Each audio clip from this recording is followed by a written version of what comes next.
Good evening, and thank you for joining us today on another program of On Call. It's a pleasure for us to be here and, for you to join us so that at least we can share a little bit of medical information with you as usual.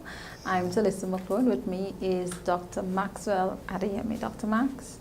Good evening, and how are you? I am fine, and may thank I you. use this opportunity to tell you and wish you a happy belated birthday.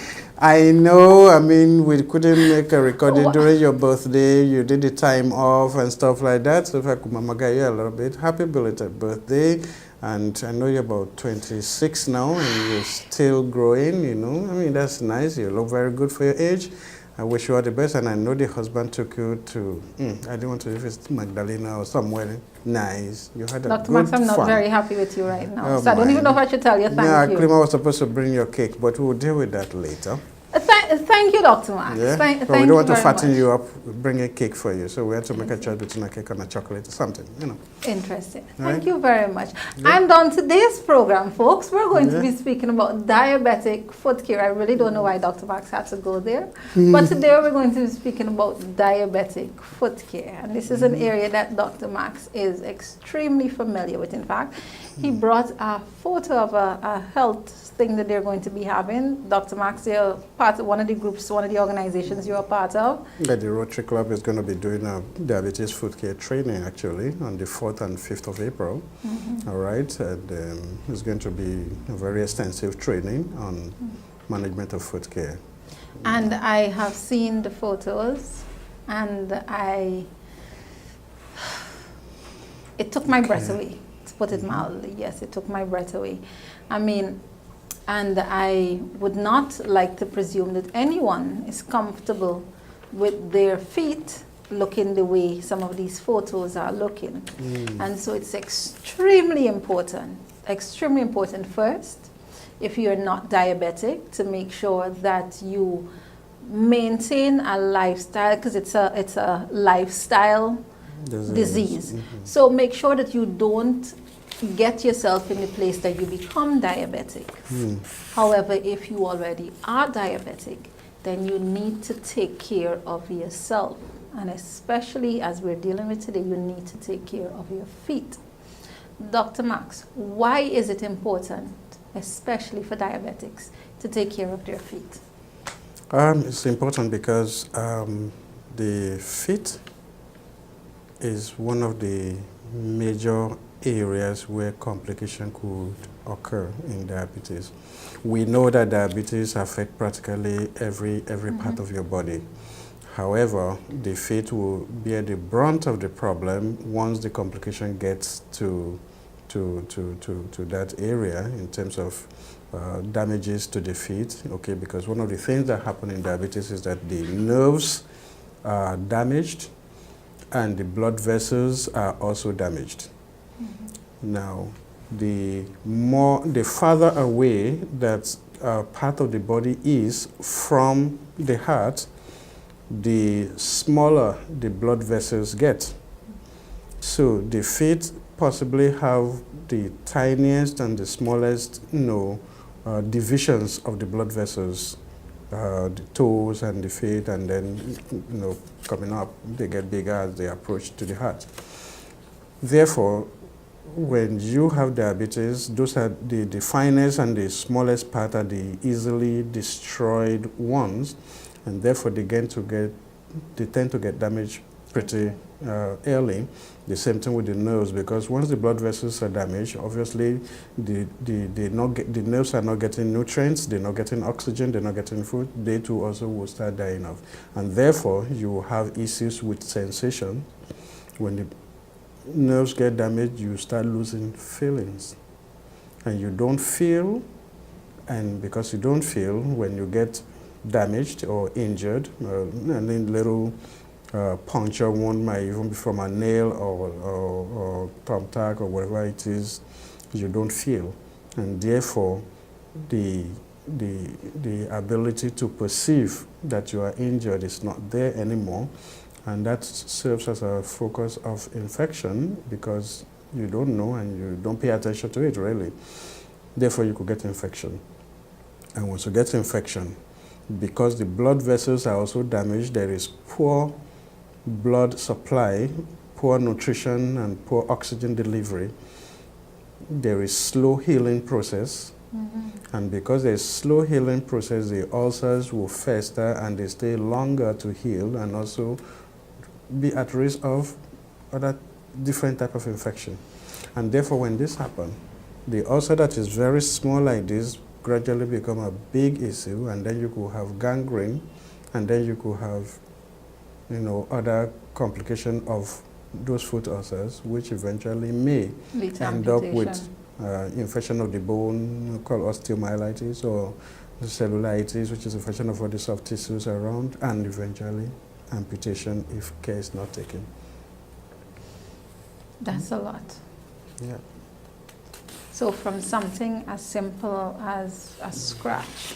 Just a scratch, a little nail puncture, you go end up with an amputation if you don't pay attention. So how does one pay attention to their foot? Okay, as a diabetic, knowing that you have this risk, that is the beginning. So that from the very first day that you are diagnosed as being diabetic, you know and you try to appreciate the fact that, look, this is a potential problem. And therefore, when you acknowledge that, that should motivate you to have frequent checks of your feet on a regular basis. At least we suggest that every other day you check your feet. If you can't at all, every week you must check your feet. When you say if you can't, why would you not be able to? Well, there's some people for reasons of maybe they are busy or they just don't have the time sometimes, or they're not aware that they should do that, And some of them, because of like the elderly folks, they may not be able to bend down properly to see under the foot. Their eye and their vision may not be that clear enough to see, those kind of stuff. So in that instance, you can actually get the assistance of someone close by, a relative who can do that. For those who might not be able to bend down and do that, things like that, there are mirrors now that we have on a very long stick, like a selfie stick, and you can actually use it to examine, your toes and the feet of the sole of your feet and stuff like that. So you need to regularly check. But when you say check, Doc, I mean, based on what you're saying, it's not I look down and I turn over and I figure, all is good. It's a more in-depth thing. Okay. The checking is basically what you can do, really is inspection to inspect your feet. You look for the general anatomy of the leg to see how it is. Okay, you notice if there's anything different. You look at your skin. Is there any scaling, any cuts, any bruises, any wound, anything? You also look for the color. Is there any discoloration? Okay, and all those basic things you can do is basically like foot inspection.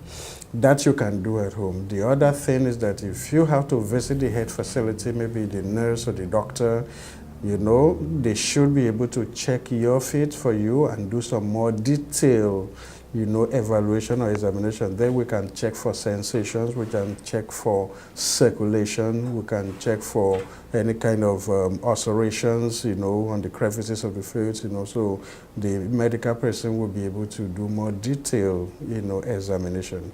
But basic inspection, the patient should be able to do at home, really. Yeah. Oh. So, but Doc, does that mean too that if you have such a challenge in terms of making sure that your feet are always well protected and so, then you should also, I'm thinking, you also need to pay attention to your footwear. Right. I was coming into that because a lot of people don't appreciate this and they don't understand it very clearly, that footwear is a very, very important part of the management of the diabetic and the diabetic foot. All right. There are certain shoes that as a diabetic you just cannot wear. Okay. I will discourage the use of high heel shoes and very sharp pointed edges, shoe that squeezes your feet, and very hard shoes like what we, create a pressure abnormality on your pressure point, you need to discourage the use of such things. So even if you have to use those shoes by virtue of your work, like people in the police or fire or whatever, you could get some proper padding, in the soles to have a soft, insoles that could at least take off the pressure from, direct hard surfaces. And people who wear slippers, very unprotected feet up and about, as a diabetic, that may not be a wise thing, okay? For farmers who possibly wear rubber boots and go into the bush and whatever, that in itself too could constitute a risk. So that if you have to do that, as soon as you come back, there are precautions that you can be trained to take, okay? For athletes who possibly will want to wear socks all the time, day, night, the same socks, 2, 3, 4 days, that also will put you at risk of fungus infection. And when you have fungus infection, it's a prelude to having a diabetic foot problem if you're diabetic, all right? So there's so many very interesting areas that we can talk about. I mean, we can talk whole day about foot care, but those little things, they matter. If you wear very sharp pointed edges, they squeeze your foot and then you develop corns, bunions, okay, and calluses, and that will become a weak point in your skin to create a sore, okay? Now, there's also what we call the biomechanics of movement. The way you move, the way you walk, also will, affect if and how you develop an ulcer. Because when you put your feet on the ground, there are parts of your feet that take the pressure. Some parts will touch the ground and some don't. Okay, so you have that arcing of the feet. Okay, now when you are diabetic, in some cases, as you grow older, and for women as you reach 40 and 45 and your menopause comes in, there is a rearrangement and realignment of the bones of the feet that form the arch, and there could be flattening of that arch of the foot, so that instead of foot having an angulation like that, it straightens out, and therefore that alters your pressure distribution of your weight on your feet, and the pressure point becomes misaligned, and then you can develop ulcers, and that is what we call a shackled foot. So that could happen, and then you have ulcerations of different parts of the foot. You could also have what they call hammer toe, because as as time goes on, the bony architecture of the foot is altered. The tendons in the toes also become contracted. So instead of your toe being straight like that, they kind of come down like that, like a hammer, and then it's the tip of your toes now that are now touching the ground. And you see some people, the toes like that, they will flatten out like that, and that could also be a sore because if point. that's the thing, and especially if you're wearing slippers, then you could easily graze it along the floor. And that could become a problem, what I call a weak spot for ulcers to develop. So there's so many little details that the patient may not be aware of, which we need to let them know.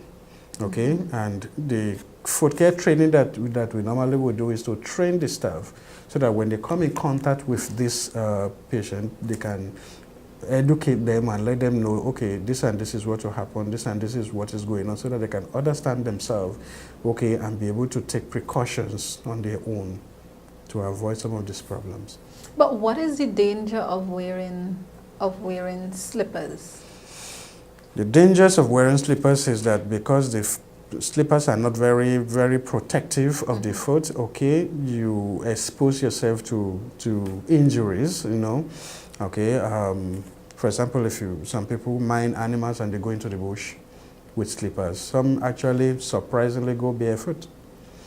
When you do that, then you put yourself at risk. Maybe a little stump of a root of A tree or something there, you bounce your feet on it, and then broken glass. anything could just give you a cut and whatever. And then there's some fungus that you can actually pick up in the soil as well as you go like that, you know, so that you could pick up with your slippers, and you could also pick up that when you wear rubber boots that is wet into the bush. And if your foot sweat. Right, and if your foot swell up, then there's a lot of moisture, and obviously the fungus will love the moisture, so they grow very rapidly in the moisture.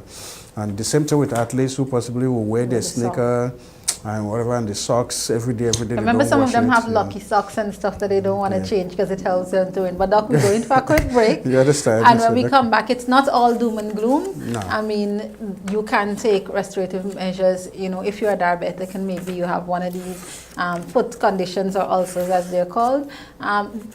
It can be remedied. It doesn't have to be, well, it depends on how far gone it is too. But Dr. Max is going to tell us a little bit more about that on the other side of the break. So stay with us. We're going to be right back. Now you can watch TIN wherever you are, from anywhere in the world. If you have an Android phone, all you need is a data connection or Wi-Fi access. Simply follow these steps. Go to the Play Store. Type in Tobago Inspirational Network and click Search. Then click Install and Accept. In a few seconds, the icon will be loaded on your home screen. Simply click the icon, go to Live Stream, and click Play. Now you can enjoy your favorite channel 24 hours a day. You can also go to the Videos tab to watch programs you missed.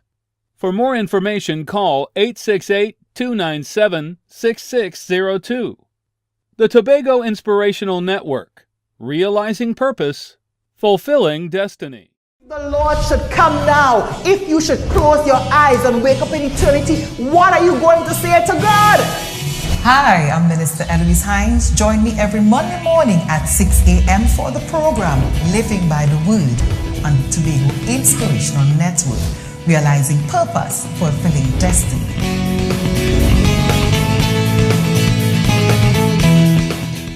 And we are back. Thank you very much for staying tuned to today's program of One Call. And if you've just joined us, we are talking about diabetic foot care. And as usual with me is Dr. Maxwell Adeyemi.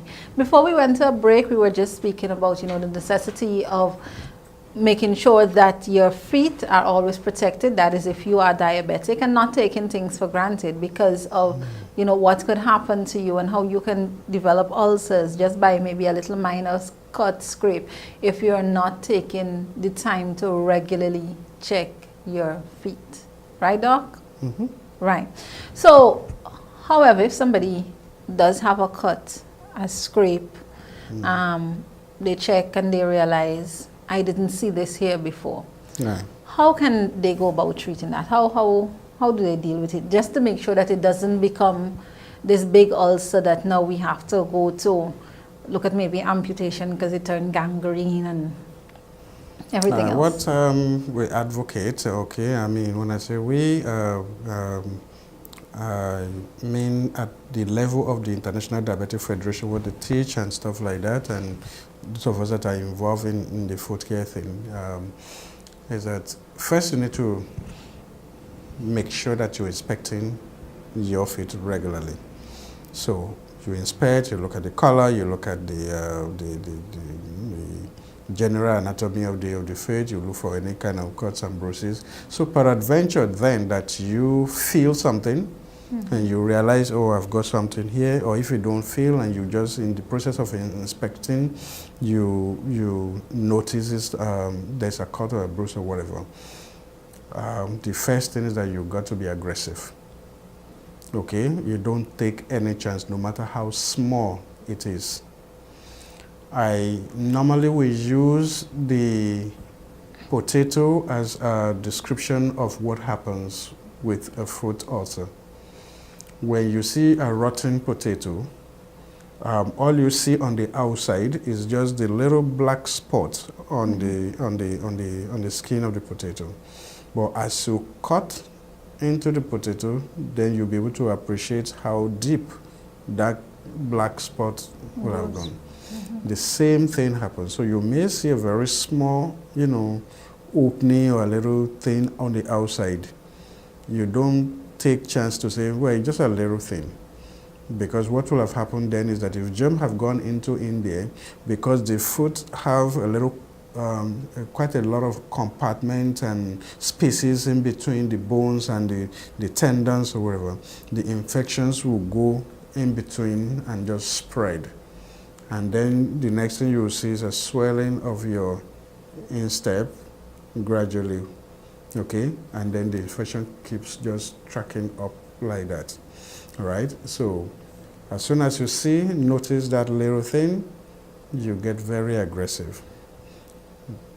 Approach your healthcare provider, be a nurse or a nursing assistant, who will eventually assess the situation and say, okay, look, you need to see the doctor, or you go straight to your doctor if you so desire, and then an aggressive approach will be employed in terms of treatment. And once you do that, most of the time you are able to nip things in the bud, and avoid further advancement or deterioration of the foot. How do you treat with ingrown toenails? Okay, ingrown toenail is one of the pathologies or problems that may happen when you have the nails that are, folding over and going into the skin, into the flesh. Now, there are different treatments for it. You can surgically remove the toenail itself, okay, or you can actually do what they call a wedge resection, where you clip the edges that are growing in there and stuff like that. By and large, they are a potential problem, because once they cut into the skin, they create an opportunity for infection, and that could become a very serious problem. And therefore, you must be very careful with that, and don't allow any and anybody to cut your nails, and people who are not trained to deal with those things, to interfere with them, because it could lead to other problems if you don't take it seriously. Yeah. But Doc, how does one really take care of it? Do you cream it? Do you not cream it because maybe cream will make it too soft? Do you put lotions? Do you need to avoid certain? How does one go about it? It is very essential that you moisturize your feet as a person, so that when you bathe in the morning, you don't leave your skin dry and scaly right through like that, because when you do that on a regular basis and the skin gets very dry and scaly and whatever, it could create and lead to a weakness also in the skin itself, and then you can scratch it or something, scratch it, and then you have an opening one. But a very minor opening in the skin creates an opportunity for any kind of bacteria to get inside, So when you bathe regularly, you cream your skin regularly, moisturize regularly, so that you keep it in mint condition, and stuff like that. And if you, peradventure, have any kind of fungus infection, you have to treat it immediately, because fungus weaken the general anatomy of the skin and create a weakness, a weak link, that germs could penetrate the skin into the soft tissue. Is there a way that you can, at least, since we know that because it's the extremities, and so as you said earlier on, that there's reduced blood flow to there, and because of the blood vessels are a lot smaller and so on. Is there any way that you can stimulate the blood flow to your legs? No, basically all you can do with that is just exercise, regular exercise, fit exercise, those kind of stuff. When you keep the blood flowing by exercise, you keep the circulation going, But there's some people who genetically or by risk of maybe sometimes different kind of job they have, they could be at risk of circulation problems, in which the valves in the veins that takes blood away from the feet back to the heart becomes defective, and there's a reflux of blood back into the feet, and over time then the circulation is compromised, and there is poor blood return to the heart, and so the veins and them are no longer working properly. So when you have that, it calls for different types of management. And there's some people who also have other type of circulation problem that involve the arteries, where the arteries get clogged and they get damaged and stuff like that. And those are more problematic to treat than anything else, because once you have an arterial blockage or arterial circulation problem, it means then the blood that is coming from the heart is not reaching their destination. So those ones are more problematic to treat, and they lead to amputation faster even than the venous problems.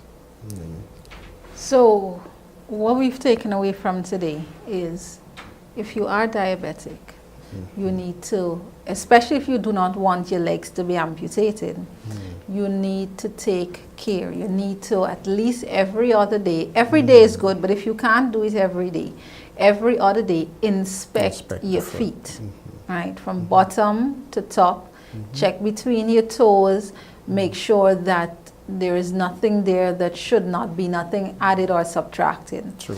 You also need to take precaution when you're walking, when you're going out, in terms of what type of footwear you have on, the frequency at which you use your socks or change your socks, right? As well as your shoes. Now, I know sometimes, and this is one thing we didn't mention, you have to be careful too, in terms of sometimes you just take your shoes, especially if it's outside, and you just walk out and you slip your foot into your shoes and you go, you have no idea what is inside.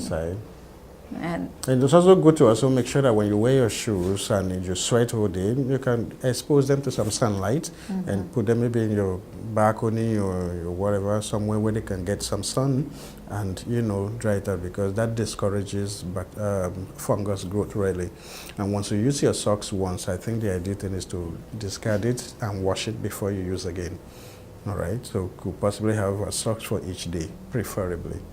yeah, so you don't develop any, you know, you don't allow the bacteria to grow and then the fungus especially, not necessarily the bacteria, but the fungus will grow with those kind of moisture environment. Yes, Doc.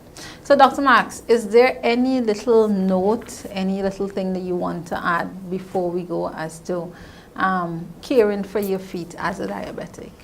What I would advise is that patients who are diabetic take control of their feet and appreciate that, you know, foot ulcers and the risk of amputation is a real threat once you are diabetic, and therefore, depending on how you manage your story and manage your situation would depend on the kind of outcome that you get. So you be proactive and prevent the ulcers rather than have to let the ulcer happen and have to be dealing with the ulcerations and battling to heal the wound, and wound healing is very, wound care and wound healing is very expensive, and it could be frustrating both to the patient and the medical practitioner as well.